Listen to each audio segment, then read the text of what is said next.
ఏందా ఇది బొమ్మ సేమ్ ఇది ఎట్లా కొడతానుగా ముఖం గమ్మత్తుంది. పండ్లు గిండి పెట్టిరు, దయ్యం బొమ్మ వేసిర్రు, కొమ్ములు పెట్టిరు. మొన్న అవుతారు మరి రేవంత్ నవ్వు లెక్కన ఉంది. నా డౌటే వస్తుంది ముందే. చూడరా ఇది కాలుష్య భూతంతో సర్కారు డేంజర్ గేమ్ ఆడుతున్నాడ. మల్టిపుల్ జోన్ పేరిట ప్రజారోగ్యంతో చెలగాటం ఆడుతాడ. హానికర రసాయన వ్యర్థాలున్న చోట జనావాసాలకు అనుమతిస్తాంది.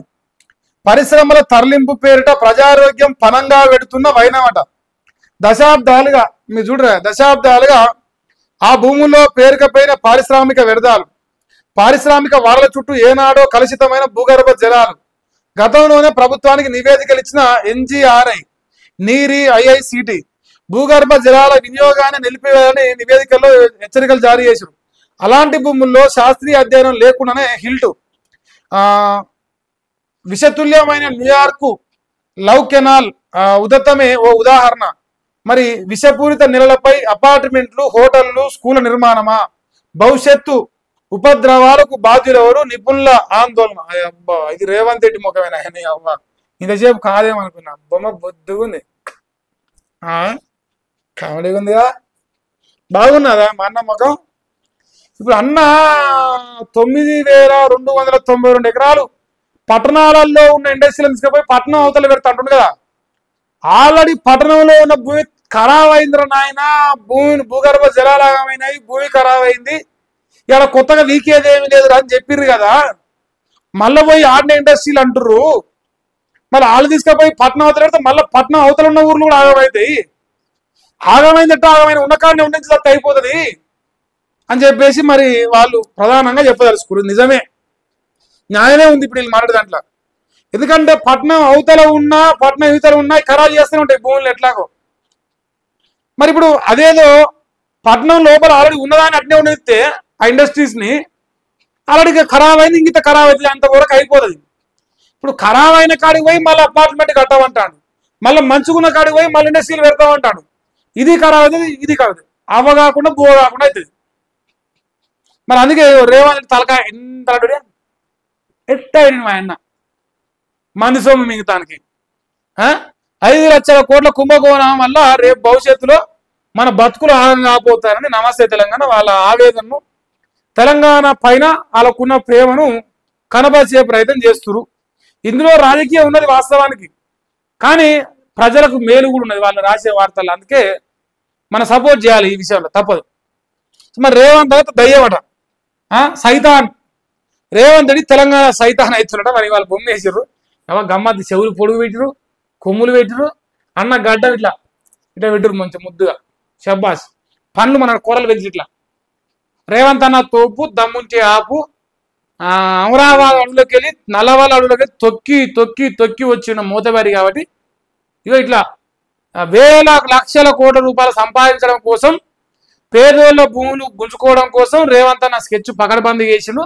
మరి ఫైనల్ గా ఉన్న ఇండస్ట్రీల దగ్గర ఇల్లు కట్టాలంట, లేని ఇండస్ట్రీల దగ్గర పోయి మళ్ళీ ఇండస్ట్రీలు పెట్టాలట.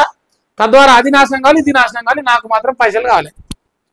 ప్రపంచ కమల #1 ముఖ్యమంత్రి ఆస్తిలా. మరి ఎలాంటి మస్కును దాటిపోవాలనుకుంటున్నాము. 5 లక్షల కోట్లట. ఏమో నాయన తెలియదు. ఇక గ్యాస్ పైసలు ఇస్తలేరట, పింఛను వస్తలేదట. అయ్యో, ఇస్తామని 4,000 పింఛను ఇంకెప్పుడు ఇస్తారంటారు. దోర్నకన్ను ఎమ్మెల్యే నిలదీసిన మహిళలు. అయ్యో, చీరల పంపిణీలో కుర్చీలు లేక ఇబ్బందులు పడరట. మరి ఇక 7 దోశ ఇట్లా మన్నెత్తిపోతురు, నీ ముష్టం కాలని నాశనం కాలని. ఎందుకంటే వాళ్ళకి పైసలు వస్తలేవట. మరి వాళ్ళ బాధాలి, వాళ్ళ పైసలు వాళ్ళకి ఇస్తే వాళ్ళు జాపియారు కదనే. పింఛన్ వస్తలేవా, గ్యాస్ పైసలు ఇస్తలేరట. ఇక నేను మా ఊరు అడితే గంజ అడుగుతారు. ఇప్పుడు ఏ కానిస్తలేరు, మాకు ఓటేరు, మాకు ఓటేరు. ఏం బిక్కి నన్ను ఓటేయమంటారు అది చెప్పురు. ఫస్ట్ ఎందుకు ఓటేలే చెప్పురు, ఓటు ఎత్తాం కానీ. సీతక్క మీటింగ్ కు రాకుంటే 500 జరిమానట. మహిళలకు వెలుగు అధికారుల బెదిరింపులు. ఓయమ్మ, మంత్రి చీరల పంపిణీ కార్యక్రమానికి తరలి రావాలని మహిళా సంఘాలపై ఒత్తిడి ఎత్తునట. రాకపోతే 500 ఫైన్ అట. నాశనం కాల, ఏం నాశనం ఇది? నువ్వు మంత్రివా లేకపోతే వాళ్ళు పీల్చుకొని తయారైనవా? అక్క మీటింగ్ రాకపోతే 500 జరిమానట. నీ ఇది ఎక్కడ చూలే? వాళ్ళ ఇష్టం అక్క. నువ్వు ఇచ్చే చీరలు నచ్చవచ్చు, నచ్చపోవచ్చు, నువ్వు 500 సిరిస్తున్నావా 800 సిరిస్తున్నావా ఎంత సిరిస్తావు చూస్తారు కదా వాళ్ళు. ఏందో అయ్యా అక్క ప్రోగ్రాంకి పోవాలట, సీరల కార్యక్రమం రాకపోతే కూడా పంచాయతీ అటు లొల్లి తయారైంది మొత్తం ఇక్కడ. ఇగో రేవంత్ రెడ్డి 8 నిమిషాల ప్రోగ్రాంకు 80 లక్షలు ఖర్చు పెట్టిపోయిండు చార్టెడ్ ఫ్లైట్ల. నేను అసలు ప్రత్యేక రాష్ట్రంలో ఆదాయం లేదు, అప్పులు అయినాయి కాబట్టి, నన్ను కోసుక తిన్న పైసలు లేవు కాబట్టి నేను స్పెషల్ ఫ్లైట్లో పోతలేను, ఇవో చార్టెడ్ ఫ్లైట్ పెట్టుకుని పోయినా. 80 లక్షలు 8 నిమిషాల సిజిఐ ప్రమాణ స్వీకారానికి నాయన, అది ముచ్చట. ఇంకా మంచిగానే ముచ్చట. ఇలా డిప్యూటీ సీఎం బట్టి సొంతూరులో అట కుప్ప ఊగిన బ్రిడ్జి పిల్లర్ అట. నీ ఇదేనా పోయిందా?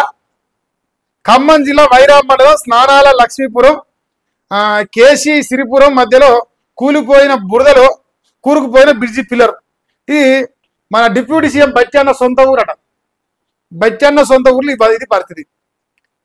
వైరా నదిపై బ్రిడ్జి నిర్మిస్తుండగానే పడిపోయిన వైనం. స్నానాల లక్ష్మీపురం కేజీ సిరిపురం మధ్యలో ఘటన జరిగింది. నాణ్యతా ప్రమాణాలు పట్టించుకొని అధికారులు పట్టించుకోకపోతే పట్టించుకోపోయా కానీ మా బచ్చన్న సొంతూరు అంటారు. బచ్చన్న నీ సొంత ఊళ్ళో పట్టించుకోవా నువ్వు?